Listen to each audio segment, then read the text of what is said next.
Bangalore was doing what it does best at noon, honking, hustling, sweating under the same old sun. But somewhere between the traffic and the chaos, we made a quiet decision to just leave. And hour by hour, the world outside the window started changing. The billboards disappeared, the noise faded, and suddenly, Bandipur. And just like that, a new state, a new story, Kerala. For someone who had only heard of its backwaters and monsoons, this was not the entrance I expected. It was something far older. Idakkal Caves. Not your typical cave, no. This one hides something that textbooks barely whispers out. Carvings on stone, etched not hundreds but thousands of years ago. Neolithic, before history learned how to write itself. You climb up through rocks and forest, sweat dripping, breath heavy, and then you stand before drawings made by hands that never knew metal, never knew wheels. फिर भी उन्होंने कुछ छोड़ दिया. A message across millennia. हम लोग आज अपनी स्टोरी इंस्टाग्राम पे लिखते हैं, वो लोग पत्थरों पे लिखते थे. We write for likes, they wrote for forever. और हजारों साल बाद भी उनकी आवाज़ सुनाई देती है. My first stop in Kerala was not a beach, was not a houseboat. It was a conversation with ancestors I will never meet, in a language no one fully understand. और शायद यही केरला का असली स्वागत था. So now we are heading towards our resort, but उससे पहले lunch करने के लिए हम रुके हैं कॉपर किचन में. So इधर आई चोज साउथ इंडियन थाली क्योंकि मुझे केरला का लोकल फूड ट्राई करना था और it was pretty good.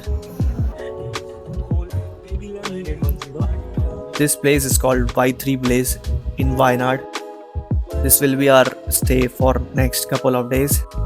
Its elevation is around 2600 feet above sea level, with the Western Ghats watching over like old guardians. काफी ज़्यादा सुंदर जगह है. This is a very big property. काफी ज़्यादा lush green है, gardens हैं, खेलने की जगह है.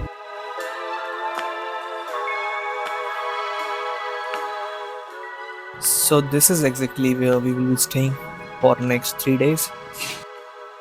So rooms are very nice, very clean and full of amenities. This thing I saw for the first time. So I found this interesting. ऐसे touch screen से सारा कुछ controlled है. I like that. It was like a toy for me. मजे आ रहे थे खेलने में. And the view from the window is very good. भी दिखाते हैं.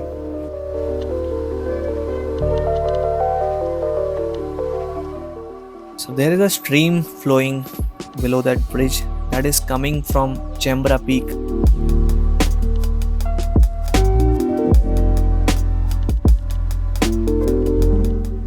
Good evening. थोड़ा सा रेस्ट करने के बाद बाहर आए हैं. मौसम देखो कितना प्यारा हो रहा है इस समय.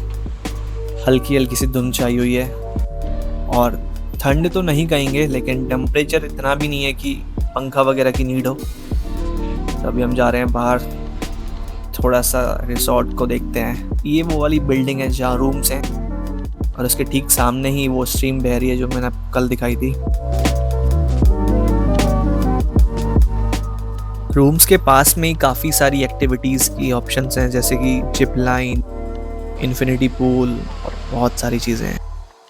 ये ब्रिज भी है जो बहुत इंटरेस्टिंग है. हैंगिंग ब्रिज है वही चैमरा पीक से जो स्ट्रीम आ रही है उसके ऊपर से. और दूसरी साइड जाके एक आर्टिफिशियल वाटरफॉल भी है तो उसको भी देखते हैं चल के.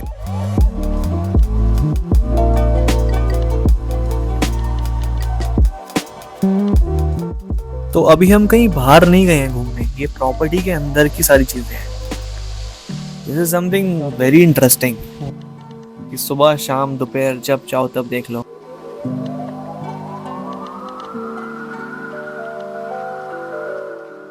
वायनाड को लैंड ऑफ पैडी फील्ड्स भी कहा जाता है और ऐसा कहते हैं कि यहाँ हर समय धुंध छाई रहती है. ये तमिलनाडु और कर्नाटका की सीमा पे है. नीलगिरी बायोस्फीयर का हिस्सा जहाँ आदिवासी संस्कृति हजारों साल पुरानी है. Good morning. So today is day 2 of our trip. रात को थोड़ी ठंड हो गई थी, टेम्परेचर ड्रॉप हो गया था, तो अभी धूप तो है लेकिन साथ में थोड़े थोड़े बादल भी हैं। बारिश का सा मौसम हो रहा है और हम जा रहे हैं Banasura dam, Banasura Sagar dam, which is one of the very prominent place or a sightseeing place in Wayanad. ये डैम इंडिया का सेकेंड लार्जेस्ट अर्दन डैम मतलब मिट्टी का डैम है, जिसकी हाइट 67 मीटर्स है। बानासुरा महाबली के बेटे का नाम है। महाबली जो 7 चिरंजीवियों में से एक हैं, उनके नाम पर ये डैम है। और मॉनसून के टाइम में इसका पानी ऊपर आ जाता है, तो उसकी वजह से जो उसके आसपास की छोटी छोटी पीक्स हैं वो ऐसे आइलैंड जैसी बन जाती हैं। और यहाँ से आप देख पा रहे हो कि दूर दूर तक सिर्फ पानी है।